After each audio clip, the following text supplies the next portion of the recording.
Welcome to the Slop Farm. Enjoy the video.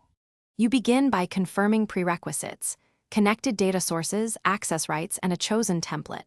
Open Report Builder and select the template that matches your goal, sales summary or user engagement, and set the date range.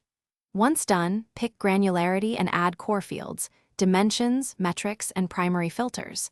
Make sure to name the report meaningfully so you can find it later. This first step gets you into the editor quickly, so you can focus on building rather than fixing basics. Now you design the heart of the report: filters, metrics, and visuals. Add layered filters, include and exclude rules, date offsets, or cohort segments so the dataset matches the question.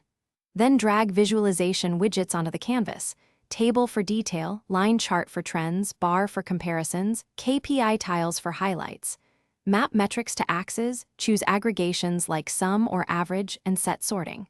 Once configured, preview with a QuickTime slice to make sure the layout tells the right story. Finish by validating and exporting.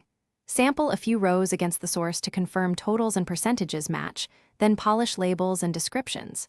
Choose export method: CSV for analysts, PDF for stakeholders, scheduled email for repeat delivery, or pin to a dashboard. Save versioning notes and permissions. If numbers look off, refresh the source cache, verify joins and key mappings, and inspect filter logic for overlaps. One tip: rerun with a smaller date range to isolate issues quickly. Thanks for watching.